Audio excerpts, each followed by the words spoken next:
alegre-se na tua herança.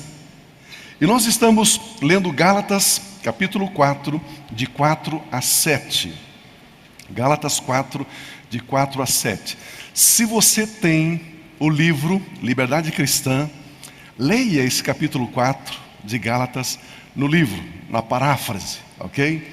É tremendo que está escrito como está escrito ali, Gálatas capítulo 4.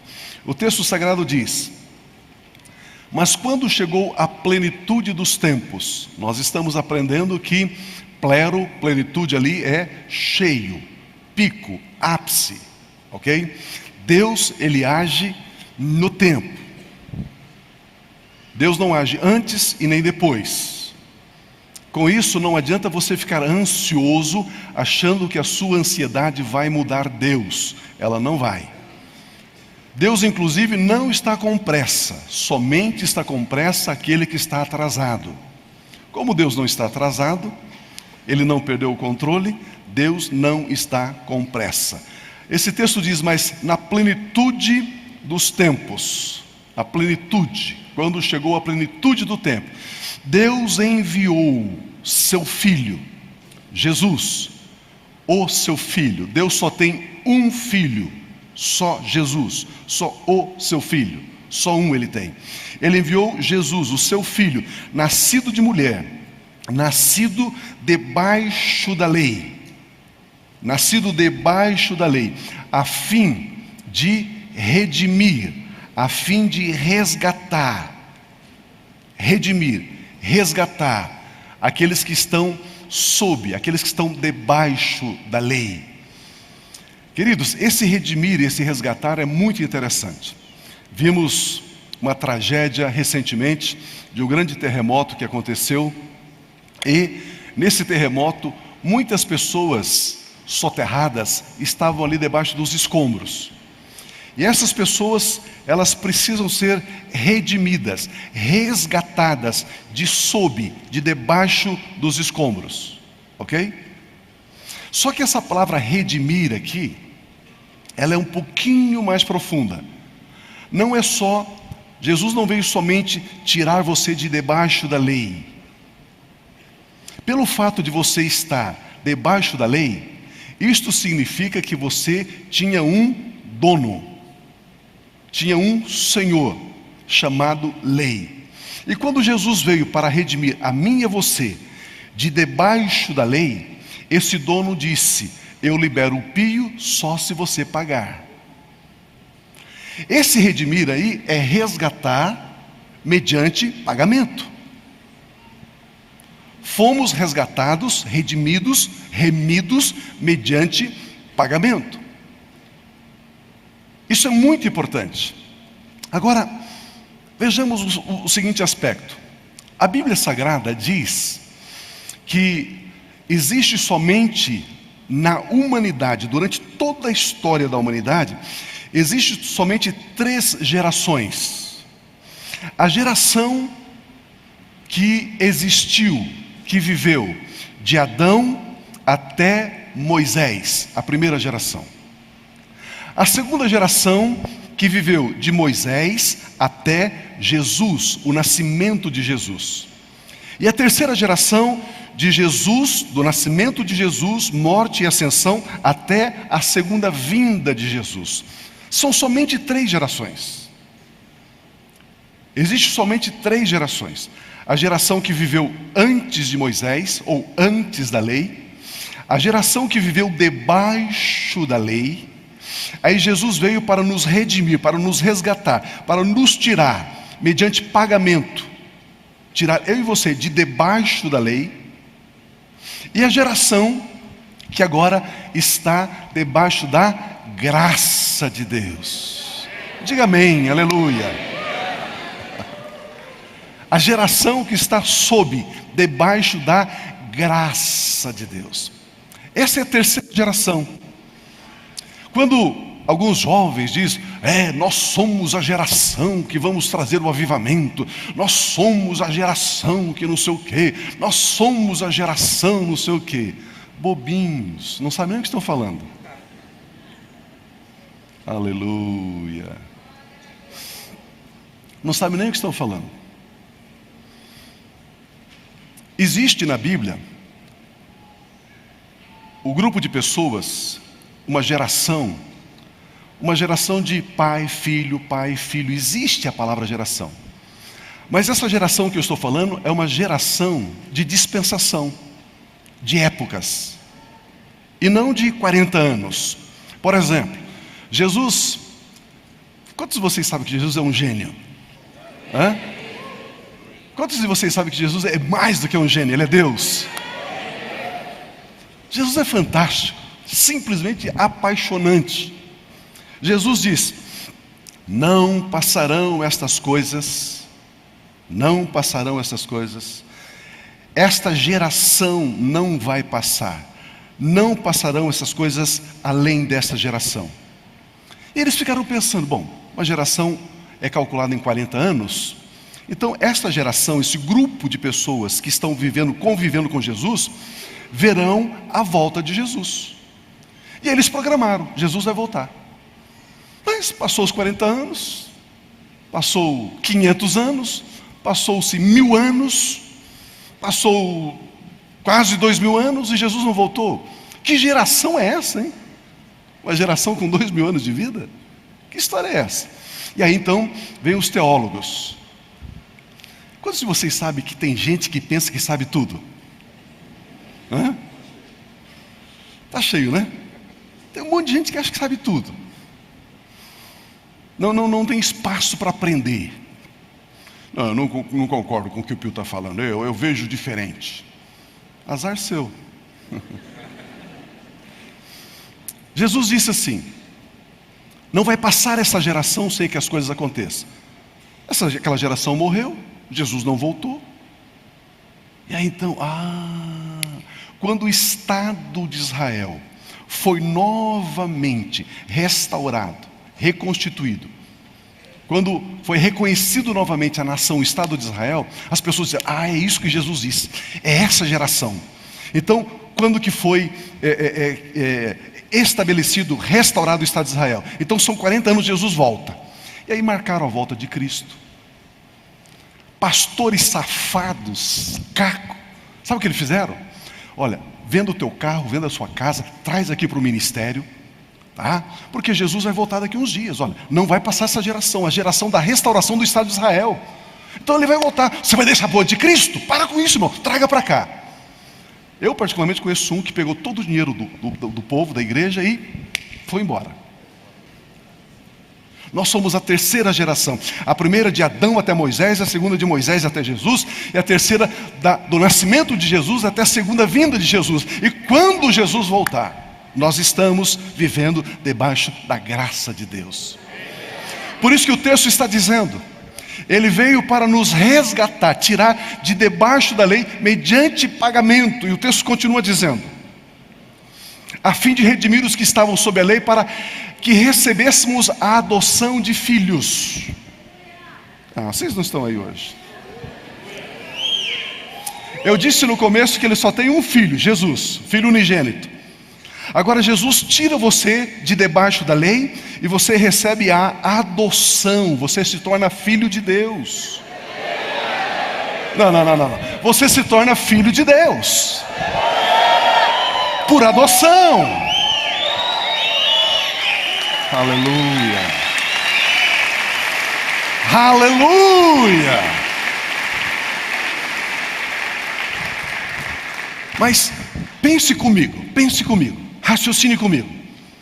Pio, você disse que a lei é um Senhor, e Jesus nos tirou de lá mediante pagamento, para que fôssemos adotados por Deus, como filhos de Deus, Se eu desejo ficar debaixo da lei, desse senhorio chamado lei, então eu não posso ser filho de Deus? Bingo.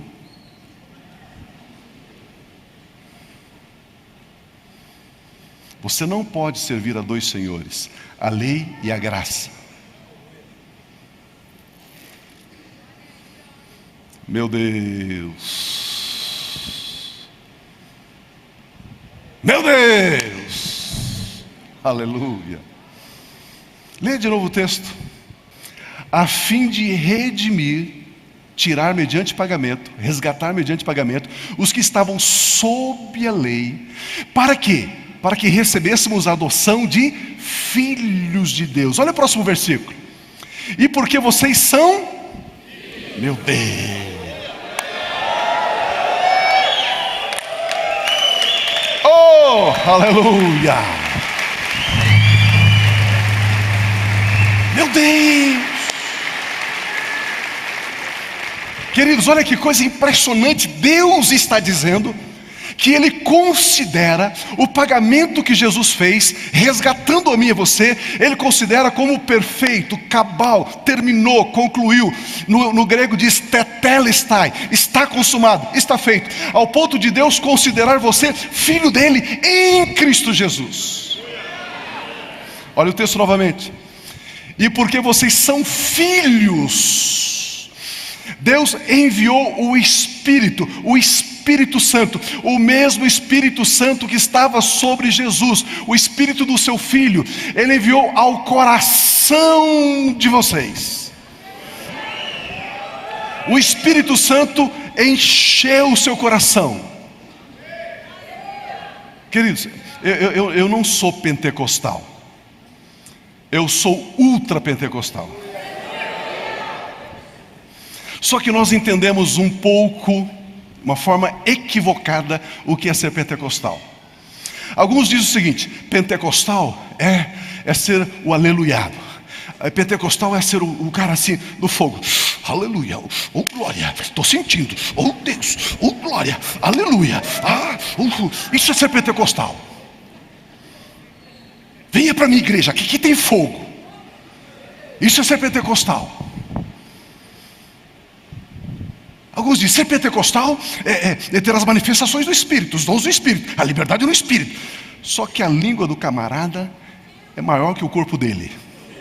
Fofoqueiro, não paga as contas, cheque sem fundo. Se você fizer um negócio com ele, você vai se dar mal. Eu sou pentecostal, aleluia, oh glória, oh.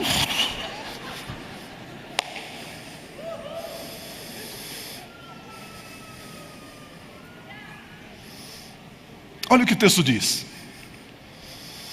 E porque vocês são filhos, Deus enviou o Espírito Santo maiúsculo, que esteve sobre Jesus no coração de vocês.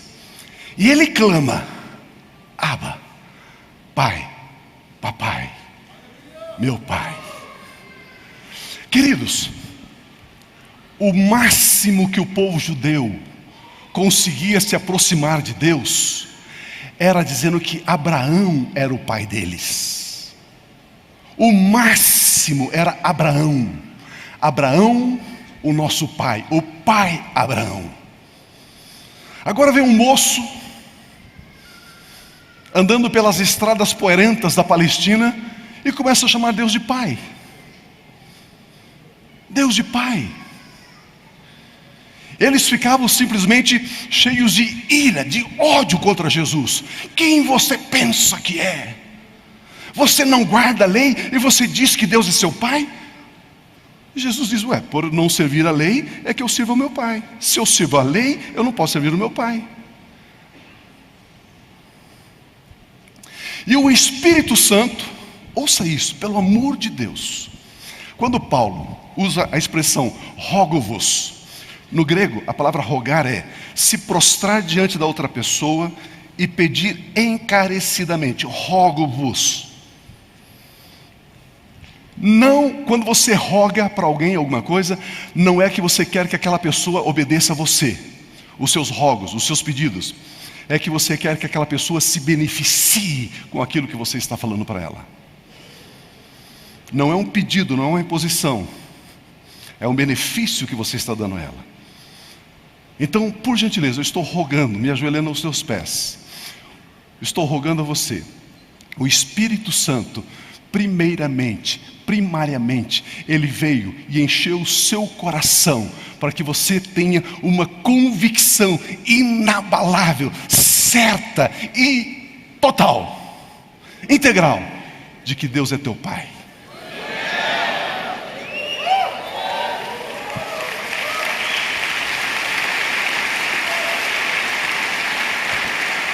Aleluia. Aleluia. O Espírito que habitou em Cristo Jesus foi derramado em nossos corações. Por gentileza, mais uma vez o texto. Foi derramado em nossos corações.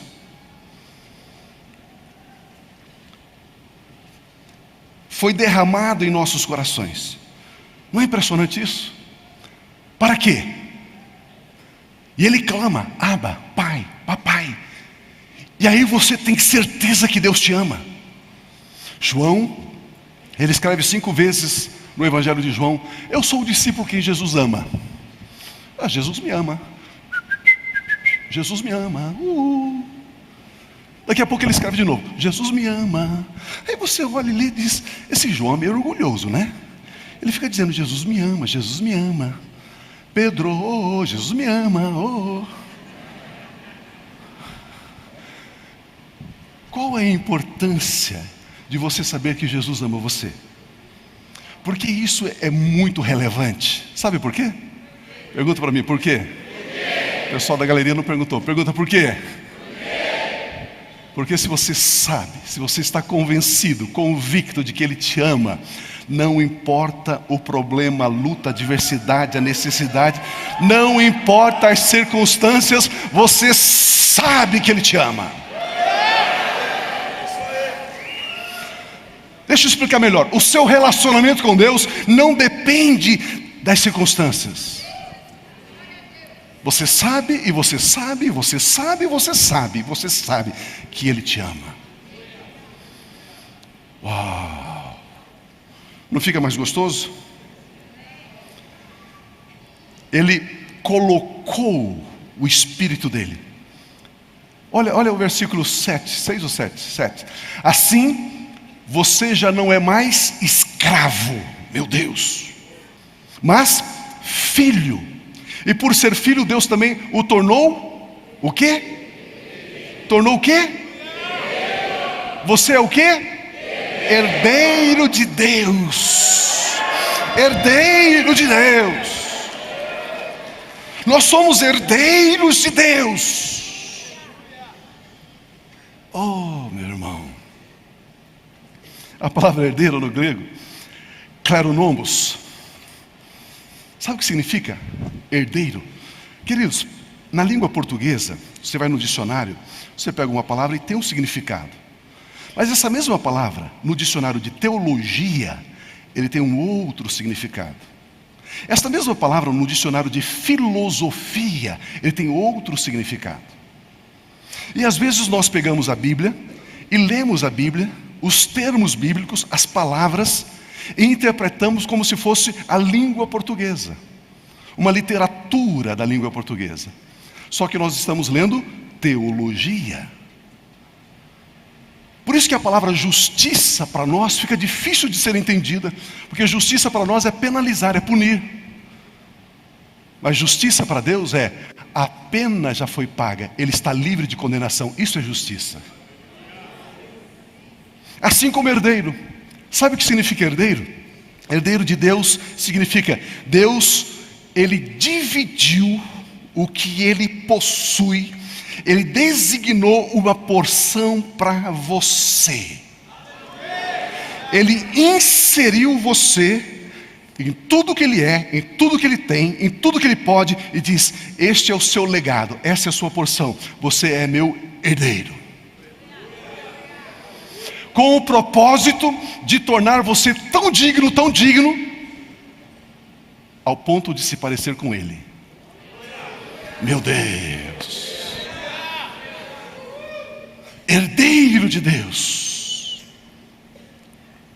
Se você sabe disso, isso muda a sua oração. Isso muda a sua oração. Se você sabe que você é herdeiro, você ora pedindo a Deus, sabendo que aquilo que você está pedindo já é seu.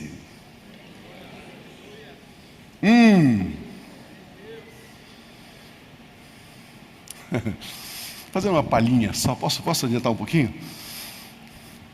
Eu estou jogando um pouquinho da mensagem do domingo que vem para agora. Você sabe que você orou ontem? Você lembra? Você lembra? A maioria de nós não lembramos. E por que nós não lembramos? Nós não lembramos porque orar para nós tem um fim em si. Orar. Pastor, olha os calos aqui, são 6 horas de joelho todo dia. E aí? E aí? Vocês lembram da história de Elias e os profetas de Baal, lembram? Então, Elias era um grande homem, um grande profeta, um grande homem de Deus, numa nação debaixo de corrupção, debaixo de lava-jato, debaixo de encrenca, debaixo de roubo, debaixo de violência, debaixo de desmando, debaixo de aparelhamento da máquina do Estado, tudo isso. E Elias, profeta. Além disso, eles eram extremamente idólatras. Eles serviam um Deus chamado Baal. E o Estado financiou, através da primeira dama chamada Jezabel, financiou 450 profetas de Baal, dando comida, sustentando, dando carro zero, passagens, viagens de cruzeiro, de navio, essa coisa que você está vendo no jornal hoje, é a mesma coisa.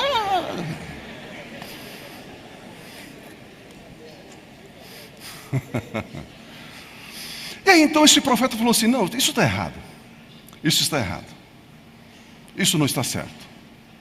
E aí ele disse: vamos fazer um debate. Vocês, profetas de Baal, invoca Baal. Vamos fazer um altar de sacrifício. Vamos colocar aqui as pedras, madeira, e vamos colocar um bezerro. Um bezerro aqui em cima. Só que ninguém coloca fogo. Vamos orar, e se Baal é Deus, ele vai responder com fogo. Depois eu vou fazer a mesma coisa. Eu vou fazer um altar, colocar ali a lenha, colocar o cordeiro ali, o bezerro ali em cima, e vou pedir fogo para Deus. Aquele que responder com fogo, esse é Deus. Feito, feito. Então, apertar as mãos e vamos fazer. A Bíblia diz que os profetas de Baal começaram de manhã. Baal, eu sinto a sua presença, aleluia, Baal, manda fogo, manda fogo, e tal, das 8 da manhã até meio-dia. E nada aconteceu. Nada aconteceu. O profeta foi lá, restaurou o altar, colocou as pedras, cada uma simbolizando uma das 12 tribos, colocou a lenha, colocou o novilho lá em cima. A escassez era água. 3 anos e meio sem chover. Não tinha chuva. O que ele disse? Aonde é que tem uma fontezinha de água? Ah lá. Então encha e encharque a lenha, faça um rego ao redor do altar, encha de água e deita água, e muita água. E aí ele disse assim: Deus, eu sou teu filho, Deus. Eu sou herdeiro, Deus. Deus, manda fogo! E o texto diz que imediatamente veio fogo do céu e queimou a lenha, queimou o holocausto, lambeu a água, fez tudo. Imagina o seguinte: se tem água, se você esquenta a água, o que ela faz? Ela evapora. Não evapora? Evapora. Eu já volto no pensamento. Ele sai dali, diz para o moço: olha para a banda do mar e vê se você vê alguma coisa. Não tem nada. Não tem nada. Não. Na 7ª vez tem uma nuvem, do tamanho da mão de um homem. E de onde que surgiu essa nuvem? Do fogo com a água. Aquela água evaporou e fez uma nuvem. Não é legal? Hã? É dali que fez a nuvem. E dali veio uma grande chuva. Mas o meu ponto aqui é: os profetas de Baal oraram das 8 da manhã ao meio-dia. Elias orou 1 minuto. Você, pastor, com certeza colocaria os profetas de Baal como líder do ministério de oração da sua igreja. Com certeza. Eles oram bastante. Eles oram a manhã toda, e tal, e não sei o que, e tal. E a Bíblia diz que eles se flagelavam, se batiam. Elias orou 1 minuto. Não, Elias não vai ser líder do ministério de oração da minha igreja nunca. Ele só ora 1 minuto. Homem de oração, mulher de oração, não se conhece pelo tempo em que eles passam orando, mas pelas respostas que eles colecionam.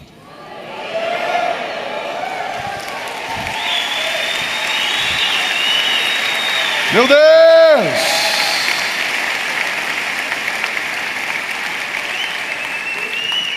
Tiago capítulo 5, versículo 17 diz, Tiago 5, 17. Olha que texto impressionante. Portanto, Tiago 5, 17. Portanto, confessem os seus pecados uns aos outros e orem uns pelos outros para serem curados. E a parte final. A oração de um justo é o quê? Poderosa e eficaz. A oração de um justo é o quê? Por que eu e você somos justos? Porque Jesus nos justificou. Se Jesus justificou você, Ele pagou a sua dívida, você é justo, você não deve mais nada, e Deus sabe que você não deve mais nada, você é justo. Então, meu irmão, a sua oração, ela é poderosa e ela é eficaz. Só que quando um justo ora, ele não ora pedindo, Deus, por favor, Deus, será que, Deus, deve-se o caso. O justo ora tendo certeza, tendo consciência que ele está desfrutando da herança. Vocês não entenderam? Não é favor nenhum Deus responder a sua oração. É seu direito ter a resposta da oração. Meu Deus, nem sei por que eu estou falando isso. No Velho Testamento, Deus estava com as pessoas para protegê-la. Vimos na ministração anterior. Davi diz, ainda que eu ande pelo vale da sombra da morte, o Senhor está comigo. Mas no Novo Testamento, Deus ele não está mais ao nosso lado. João 14, 21 diz, João 14, 21, aquele que conhece, aquele que tem os meus mandamentos, aquele que conhece, no grego, echo ou eco, possuir, ter, os meus mandamentos, e os guarda, e os obedece. Obedecer aqui, guardar. A palavra mandamento aí é vontade de Deus, não é lei, é vontade. Aquele que conhece os meus mandamentos, aquele que conhece a minha vontade, aquele que guarda a minha vontade, esse é o que me ama. Aquele que me ama será amado por meu Pai, e eu também o amarei e me revelarei a ele. Próximo versículo. Então Judas, não o Iscariotes, disse, Senhor, mas por que te revelarás a nós e não ao mundo? Olha o que Jesus disse, o próximo versículo. Respondeu Jesus, se alguém me ama, guardará, obedecerá a minha palavra, a minha vontade. Vai amar a minha palavra, amará a minha vontade. Meu Pai o amará, e nós viremos e ficaremos do ladinho dele. Nós viremos e faremos nele habitação, nele morada. Então o Senhor, que é o teu pastor, Ele não está do seu lado, Ele habita em você. Você é casa de Deus, morada de Deus. Você é templo do Espírito Santo. O Espírito Santo manifesta em você a presença do Pai e a presença do Filho no seu coração. O anjo do Senhor acampa ao seu redor. O seu nome está escrito no livro da vida. Você tem a vida eterna. Você é filho de Deus. Você é uma potência. Você é uma pessoa extraordinária. Você é sal da terra. Você é luz do mundo. Você é todo poderoso naquele que te fortalece. Aleluia. Aleluia.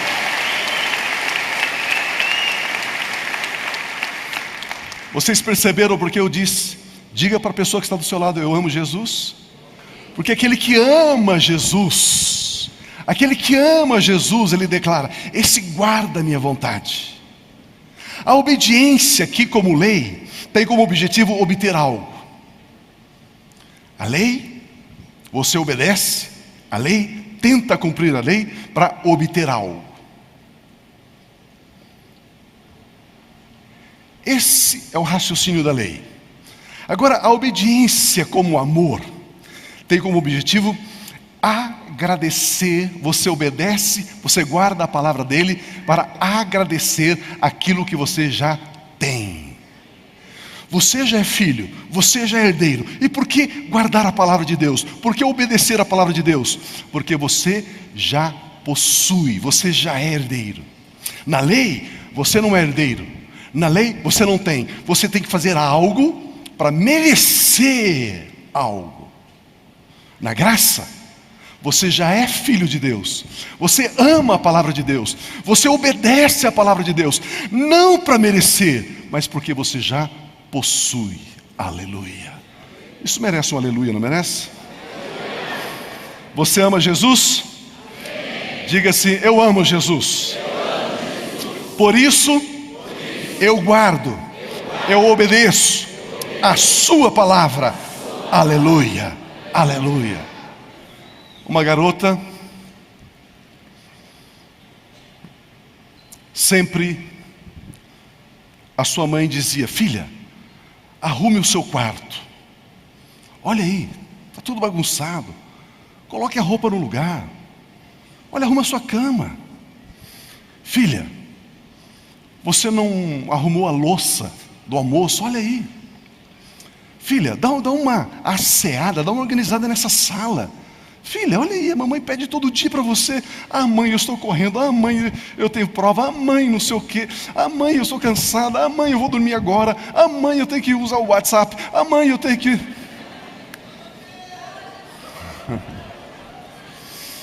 E a mãe fala, pede, exige, obriga. E a filha não faz. Um dia, a mãe chega em casa e a sala arrumada.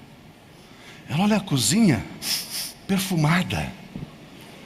Ela abre a porta do quarto, dá uma olhadinha no quarto. O quarto perfeito, arrumado, tudo perfeito. E a mãe diz: filha, o que aconteceu? Como assim, mãe? Você arrumou toda a casa? Claro, mamãe, o meu namorado vem hoje aqui.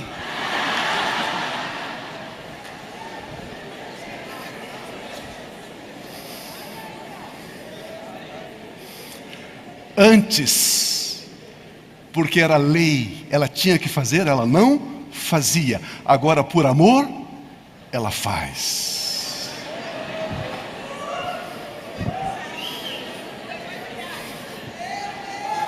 Meu Deus! Por amor é mais fácil. Romanos capítulo 5, versículo 5. A esperança não nos decepciona, porque Deus derramou, aleluia.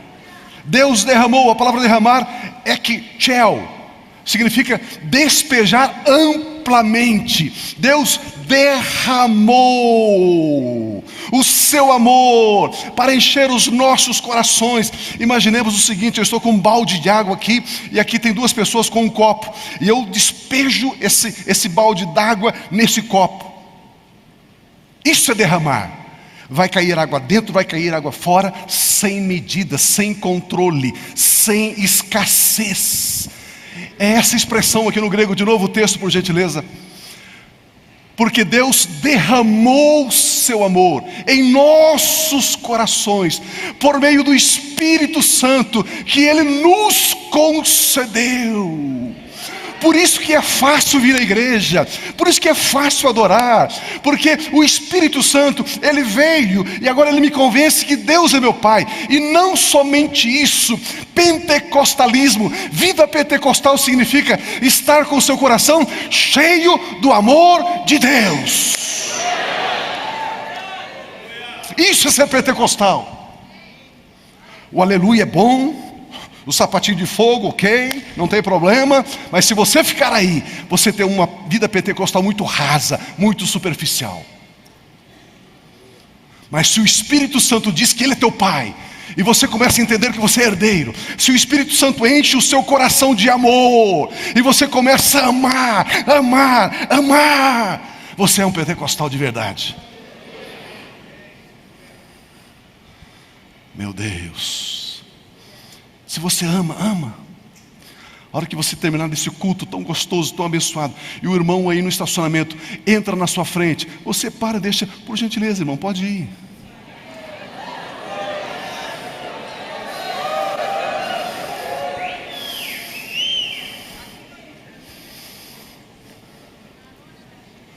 Meu Deus.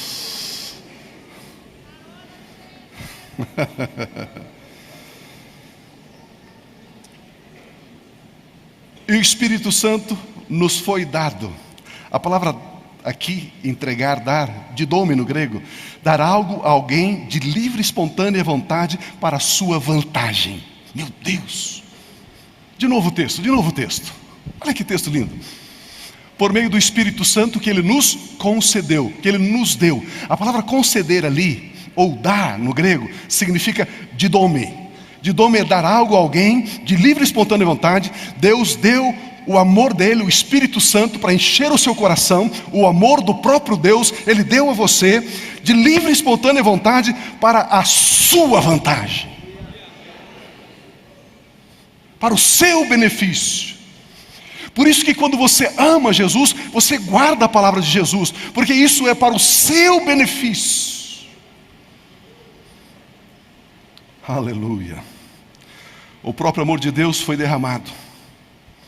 Por isso a nossa obediência é uma atitude de honra e gratidão a Deus, não de escravidão. O beneficiado somos nós quando obedecemos. Deus é nosso Pai, e Ele jamais pedirá algo para fazermos, para nós fazermos, que não seja para o nosso bem. Aleluia, aleluia, aleluia. Vejamos esse ponto aqui importante. A diferença entre fé e esperança.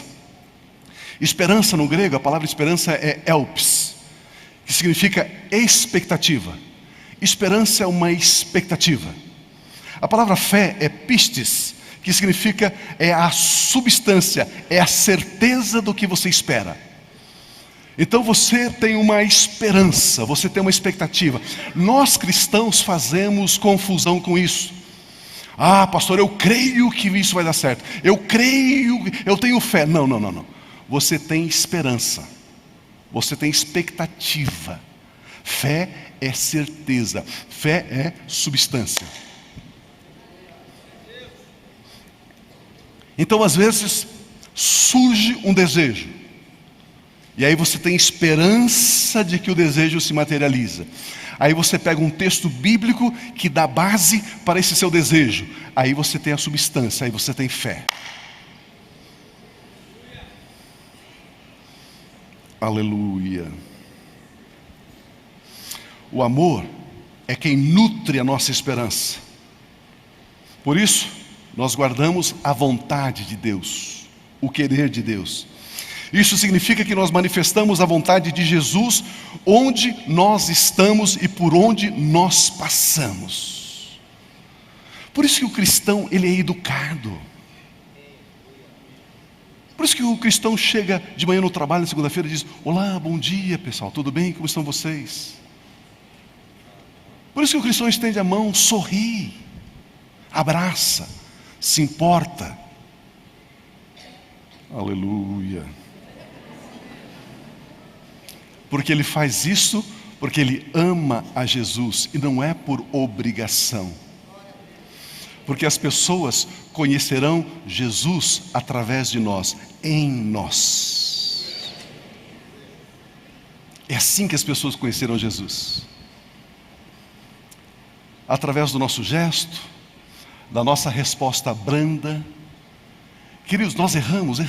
Admita, me perdoe, errei.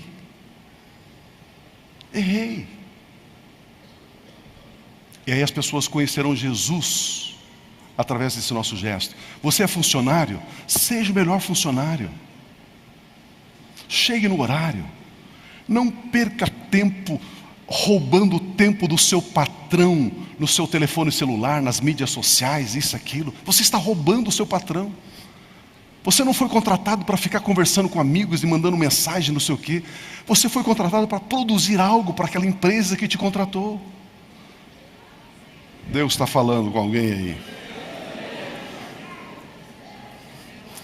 A Bíblia diz que Deus agora habita em nós, e nós somos redimidos. E agora nós temos a mesma comunhão com Deus que o próprio Jesus tem. Por quê? Porque Deus recebeu a obra de Jesus, o pagamento de Jesus, o resgate de Jesus, e somente dele. Quando Deus olha para nós, o que Ele vê?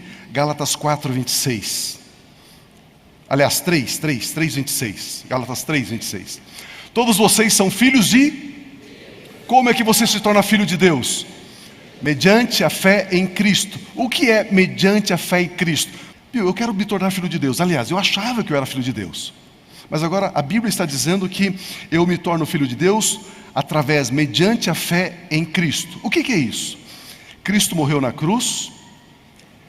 Ele levou os meus pecados. Eu sou pecador, você é pecador. Os nossos pecados caíram sobre Jesus. Eu matei Jesus. Não foram os romanos, não foram os judeus. Eu matei Jesus com os meus pecados. As minhas dores, doenças, enfermidades. Eu matei Jesus. Quando eu reconheço isso, que eu matei Jesus, Ele morreu para pagar a minha dívida, para expiar a minha culpa. Quando eu creio nisso, eu me torno filho de Deus. Simples assim. Simples demais da conta, como diz o mineiro, né? Demais da conta sou. É bem simples. Jesus morreu na cruz para pagar a dívida que Adão contraiu e você herdou.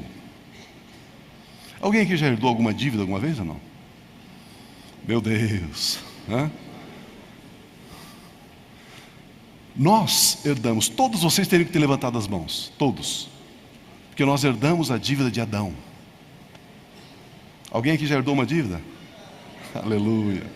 Nós herdamos a dívida de Adão, o pecado de Adão, e não tínhamos como pagar. Aí o que Deus fez? Ele nos ama tanto que Ele enviou Jesus para pagar a dívida no meu lugar, no seu lugar, no nosso lugar. Quando você aceita que a dívida foi paga, você é salvo da dívida. Você é livre da dívida. Isso é salvação. É assim que funciona. Todos vocês são filhos de Deus mediante a fé em Cristo Jesus, pois os que em Cristo foram batizados, de Cristo se revestiram. A palavra revestir aqui é enduo, é entrar nas vestes de.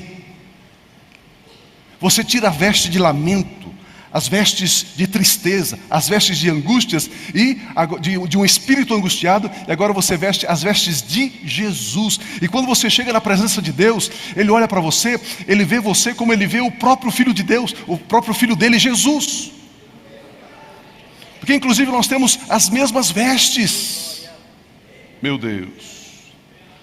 O texto diz que nós estamos revestidos de Cristo. Graças a Deus por isso. Vocês se lembram daquela história? Vocês lembram da história de Davi e Golias? Lembram? Aqueles que não têm ainda esse pano de fundo histórico, esse background aí de história bíblica. Tinha um rei em Israel chamado Saul. Uma nação se levanta contra Israel e começa a brigar. A nação dos filisteus. E aí, em uma dessas batalhas, os filisteus tinham um gigante chamado Golias, um homem forte, poderoso, experimentado na guerra. E eles fizeram a seguinte proposta. O rei dos filisteus fez a proposta para o rei dos israelitas: pegue o seu melhor soldado, e guerreia contra o meu gigante, o meu melhor soldado. Aquele que perder, então se torna vassalo, se torna escravo um do outro. Se eu, o meu gigante, vencer você, Saul, seu soldado, você é nosso escravo. Se por acaso Saul, você, o seu soldado, vencer o meu soldado, nós nos rendemos a você. E aí todo mundo não precisa brigar, não precisa matar muita gente, só os dois. Tá bom? Tá bom. Aí vinha lá o filisteu, ei Saul, manda lá o seu homem forte, vê se tem alguém aí. E ficava desafiando, dia após dia, após dia, após dia. Vem Davi levar comida para os seus irmãos. Ele vê aquela cena e diz, mas ninguém vai lutar com ele?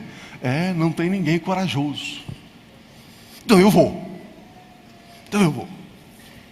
lutar. Aí levaram a história para o rei. Rei, tem um menino, um adolescente de 17 anos, que diz que vai lutar. O rei falou, você é louco, para com isso. Mas como ele não tinha opção, e a Bíblia diz que quem não tem cão casa com gato, né? Então, vamos mandar esse menino, porque já são 40 dias de confronto e ninguém se levantou para lutar contra Golias. E aí Davi diz, não, deixa que eu vou. Aí o rei inseguro, imagina, né? Imagina o rei mandar um menino, que vergonha, que vexame. Mas ele não tinha saída, disse, tá bom, vai lá, para o sacrifício. Olha o que diz, por gentileza, 1 Samuel capítulo 17, versículos 38 e 39. Saul vestiu Davi com a sua própria túnica. Diga comigo, túnica. Colocou-lhe uma armadura e lhe pôs um capacete de bronze na cabeça. Saul, rei Saul, pegou os seus trajes de soldado, de guerreiro, e colocou sobre Davi. Olha o versículo seguinte. Davi prendeu sua espada sobre a túnica e tentou andar, pois não estava acostumado com aquilo. E disse a Saul, não consigo andar com isto, pois não estou acostumado. Então tirou toda aquela coisa, tirou tudo aquilo de sobre o seu corpo. Você conhece a história? Davi pegou lá uma funda, pegou 5 pedras e foi em direção ao gigante, girou a funda, soltou a pedra acertou a testa do gigante, ele caiu desmaiado. Quando ele cai no chão desmaiado, Davi corre, arranca a própria espada do gigante e corta a cabeça dele. E Davi venceu. Uau, que coisa tremenda. Então aquela alegria, aquele júbilo, a vitória, está aí. É claro que cada cena dessa, cada quadro desse tem uma significância, tem uma mensagem por trás, que não é o nosso objetivo aqui. Saindo dali, passaram-se alguns dias, Saul tinha um filho chamado Jonatas. E Jonatas faz uma aliança com Davi. Olha o que está escrito, por gentileza, 1 Samuel 18,4.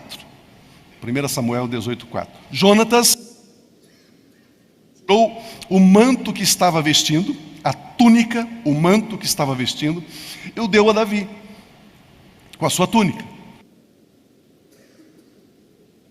E até a sua espada, seu arco, seu cinturão, deu tudo a Davi.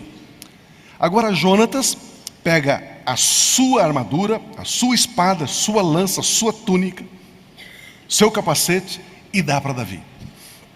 E Davi recebe, e Davi começa a usar os trajes do príncipe Jonatas. Você pode imaginar uma cena? Davi monta no seu cavalo, com os trajes do príncipe, e naqueles dias era lei. A realeza usava uma cor nas suas vestes que só a realeza podia usar. Nenhuma pessoa do povo poderia usar aquela cor, somente a realeza. E se alguém do povo tentasse ter uma roupa com a cor da realeza, ele era morto. Davi pega os trajes da realeza, a roupa do príncipe, põe, veste. Isso significa, em primeiro lugar, que a complexão física, o porte físico de Davi era igual ao porte físico de Jonatas. As roupas de Jonatas serviram em Davi. E quando Davi saía, o povo olhando Davi pelas costas, o povo pensava e dizia: ali vai Jonatas, ali vai o príncipe. Olha por gentileza Efésios, capítulo 6, versículo 11. Vistam toda a armadura de...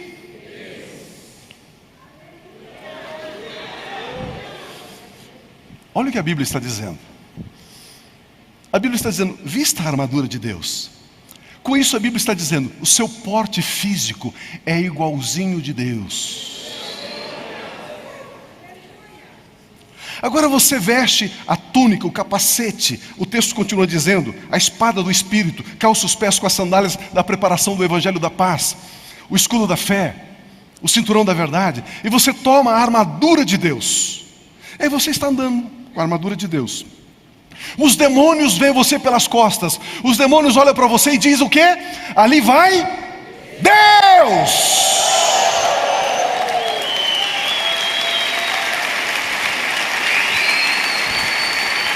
Meu Deus!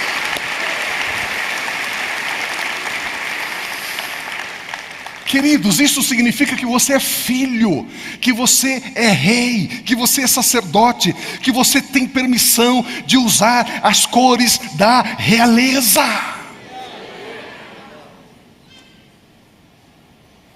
Meu Deus. Eu e você somos mais do que servos. Alguns crentes oram e dizem: Senhor, tem misericórdia do teu servo. Deus, está aqui a tua serva. Olha, os membros da comunhão cristã aba que fizeram essa oração perto de mim.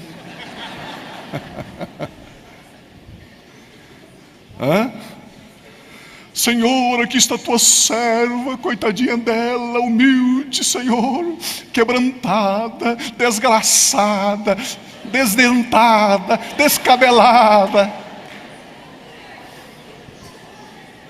Meu Deus, que oração é essa?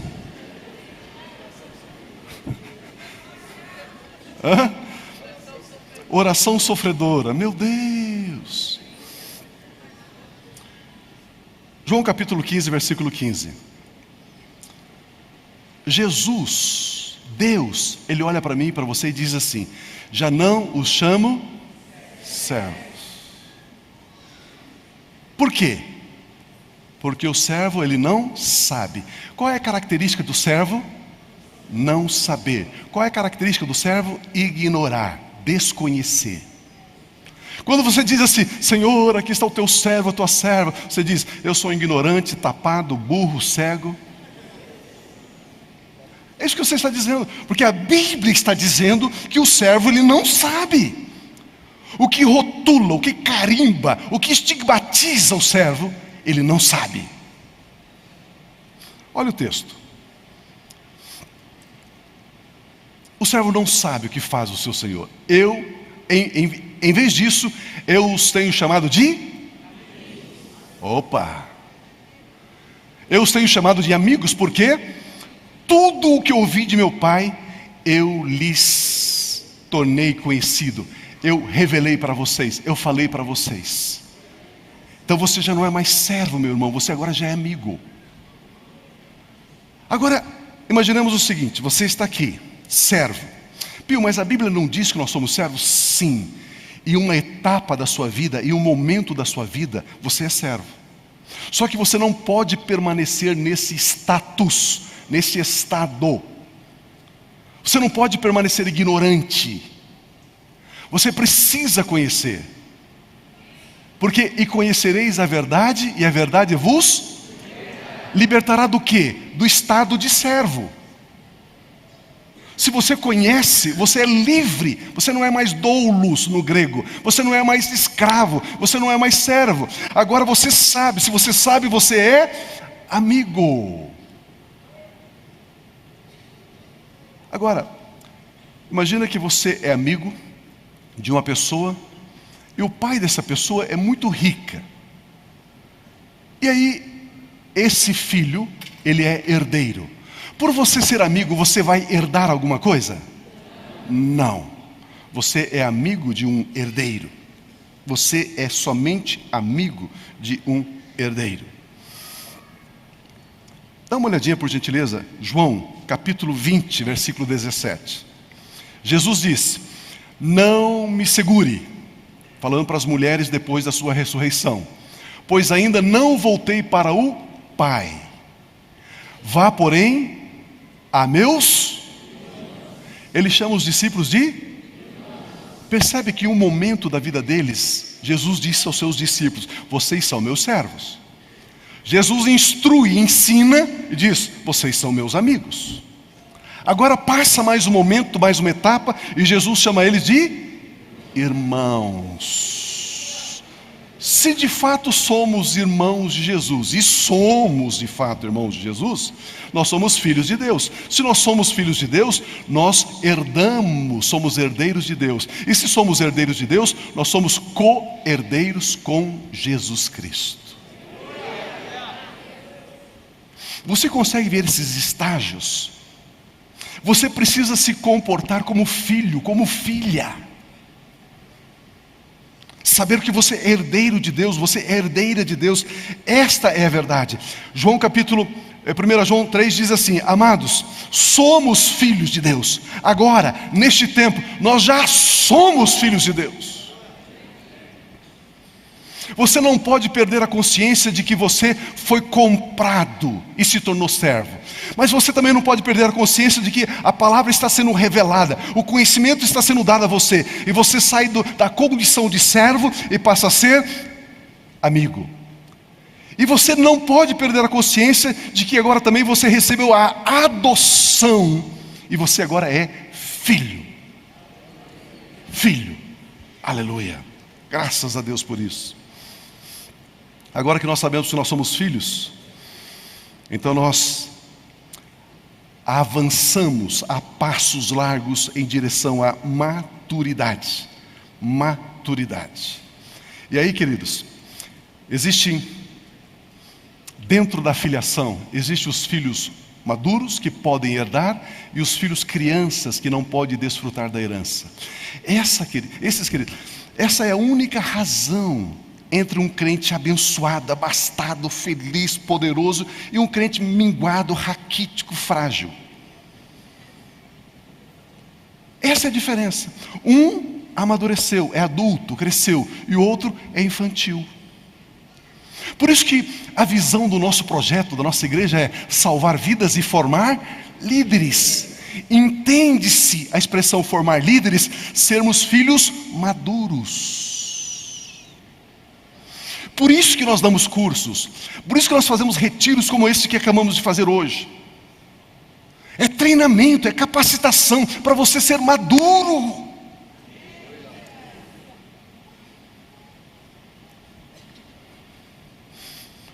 Porque se permanecermos ignorantes, a gente não sai do nível, do status de servos. O que é que me dá essa maturidade? O conhecimento. Quer ver uma coisa?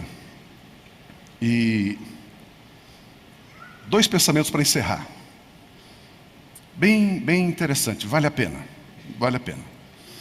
A palavra de Deus, ela nos diz, em 1 Coríntios capítulo 11, algumas pessoas dizem assim para mim: pastor, eu não posso concordar com essa igreja. Por quê, irmão? Porque vocês fazem um apelo, as pessoas vêm, confessam Jesus, aceitam o perdão dos seus pecados, e logo a seguir vocês dão ceia, a santa ceia para eles. Não pode, pastor. Não pode, pastor. A Bíblia diz que se alguém participar da ceia indignamente, é culpado. Pastor, o senhor está levando essas pessoas à culpa. Você não pode. Pastor, ela tem que fazer um cursinho de 6 meses de batismo. Depois mais 2 anos para saber o que é ceia. Depois mais 3 anos para poder entrar na igreja. Depois... Pastor, você não pode fazer isso. E queridos, as pessoas que nos abordam são pessoas amadas. Existe zelo no coração delas. Existe cuidado, existe preocupação. Mas a palavra de Deus diz que é um zelo sem entendimento. Olha o que está escrito em Coríntios 11, esse texto. Portanto, todo aquele que comer o pão ou beber o cálice do Senhor indignamente, será culpado de pecar contra o corpo e o sangue do Senhor Jesus. Próximo. Examine-se cada um a si mesmo, e então coma o pão e beba o cálice. Próximo. Pois quem come e bebe sem discernir o corpo do Senhor Jesus, come e bebe para a sua própria condenação. Novamente o versículo 27. Olha o que está escrito. Portanto, todo aquele que comer o pão ou beber o cálice do Senhor indignamente será culpado. Queridos, o texto não está dizendo que uma pessoa indigna, se essa pessoa indigna comer o pão ou beber o cálice, ela é culpada. Não é isso que está escrito. Está escrito que a pessoa que é digna, ela se torna indigna e come o pão. Esse texto é mais profundo do que você está imaginando. Esse texto está dizendo que aos olhos de Deus todos são dignos, mas algumas pessoas se tornam indignas. De novo o texto. O texto não está dizendo assim: portanto, todo aquele que comer o pão ou beber o cálice do Senhor e que é indigno. Não. Comer indignamente. É uma pessoa digna que se faz indigna e come do pão. Consegue entender isso? Estou explicando? Então é uma pessoa digna, reta, santa, justa, que se faz indigna. Esta pessoa é culpada. Esta pessoa é culpada. E quem é a pessoa que se faz indigna? Olha o versículo 28. 29. Pois quem come e bebe sem discernir o corpo do Senhor. Quem é que se faz indigno? Aquele que não discerne o corpo do Senhor. E quem é que não discerne o corpo do Senhor, Pio? Naqueles dias, a ceia era uma refeição. Judas fala das festas, dos banquetes. E ali havia uma pessoa bastante abastada, uma família bastante abastada. O que ele fazia? Ele assava um cordeiro, ele preparava pães, saladas, comidas, iguarias, e trazia para a igreja, para fazer essa refeição lá. Tinha uma família mais pobre, e essa família mais pobre fazia o quê? Ela trazia lá, em vez de trazer um cordeiro assado, trazia lá uma galinha. Em vez de trazer um vinho de altíssima qualidade para beber, pegava lá um sangue de boi e trazia. Tinha uma família mais pobre que não tinha galinha, mas tinha o quê? Uma pombinha, uma codorna. E não tinha nem o sangue de boi, trazia o quê? Um suco, trazia água. Mas ainda no meio dessa igreja tinha algumas famílias que nem isso tinham. E aí o que eles faziam? Eles se reuniam, e aquela família colocava a sua mesa, toalha de linho branca, colocava lá o cordeiro assado, os pães, assentavam ali, abriam o seu vinho especial e comiam, se alegravam, graças a Deus, aleluia. Do lado uma outra mesa mais simples, do lado uma outra mesa mais simples, e do lado algumas pessoas em pé olhando. E Paulo diz: vocês são dignos, mas vocês estão se tornando indignos. Por quê? Porque você não está discernindo o corpo de Cristo. O que é não discernir o corpo de Cristo? Ele é membro do corpo de Cristo. E eu não estou tratando ele como membro do corpo de Cristo. Por não tratar ele como membro do corpo de Cristo, eu me faço indigno e eu sou culpado.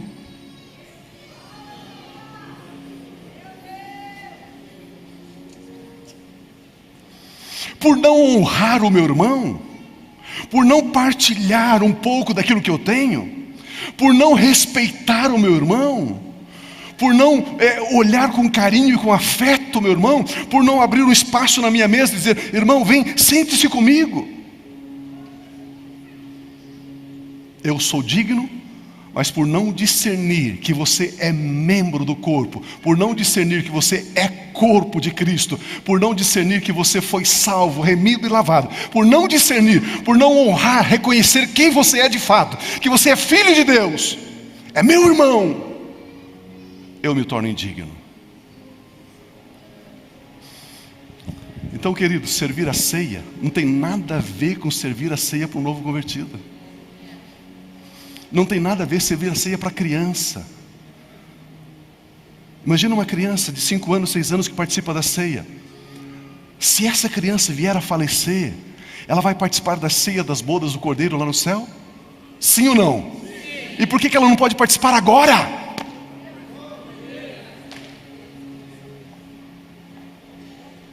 Meu Deus. E conhecereis a verdade? E a verdade vos libertará. Mais um ponto, pode ser? Eu tenho mais 50, mais um, pode ser? Mais um, só mais um. Mateus 6,19. Eu aprendi com o irmão esse texto aqui, bem legal. Mateus 6,19.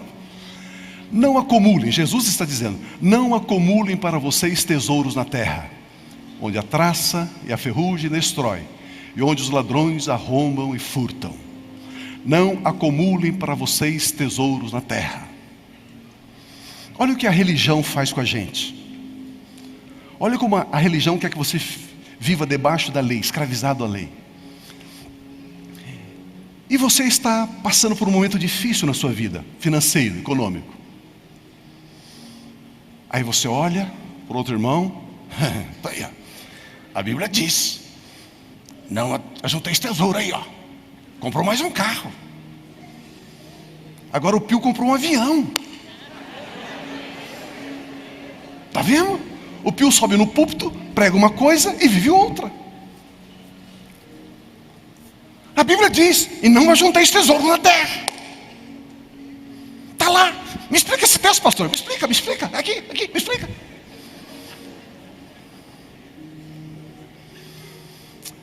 A pergunta é, você entende esse texto? Você entende esse texto? Pode dizer com todo o seu pulmão, não, eu não entendo. Sabe o que está escrito ali? Esse texto, Jesus está poupando a mim e a você. Ele está nos protegendo, Ele está cuidando de nós, Ele está cuidando da gente. Como? De nós, como? Como que Ele está cuidando? Ele diz, não saia todo agitado, não saia todo estressado, suando a camisa, levantando de madrugada, deitando tarde, vivendo uma vida de cansaço, tentando acumular tesouros na terra. Não acumule tesouros na terra.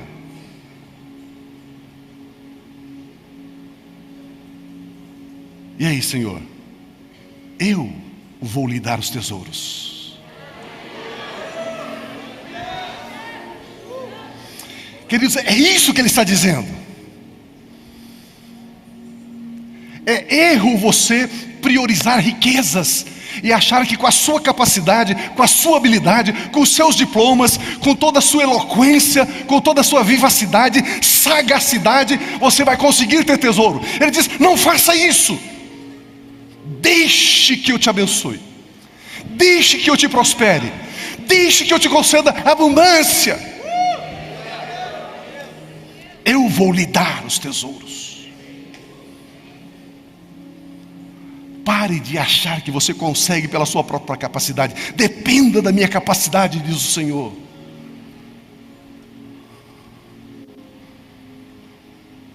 Por que Deus é este? Que tem um filho com abundância, com abastança, e outro com necessidade. Que pai é esse? Que pai é esse? Então quando ele diz, não ajunte tesouro, ele está dizendo, não faça você isso, deixa que eu faça por você, deixa que eu faça por você, deixa que eu dou a você. Você consegue entender?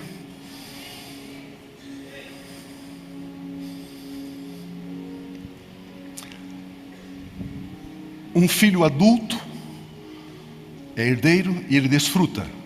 Um filho infantil, criança, ele é herdeiro, mas ele não desfruta. Não basta termos possessões, precisamos desfrutar delas. Não basta você ser herdeiro, você precisa se apropriar da herança. Josué capítulo 13, versículo 1 e 2, usamos no retiro várias vezes. Josué 13, 1 e 2. Um dos textos mais tristes da Bíblia. Sendo Josué já velho, de idade bastante avançada. Queridos, a Bíblia é um livro conciso, compacto, resumido. Se a Bíblia repete a mesma ideia duas vezes, porque é importante prestar atenção. Olha de novo o texto. Sendo Josué já velho, de idade bastante avançada, o Senhor disse a Josué, você já está velho, e ainda há muita terra para ser conquistada. Deus está dizendo, Josué, os dias estão passando, as épocas estão passando, eu te dei como herança essa terra, você já está velho e você não está desfrutando da herança que eu te dei.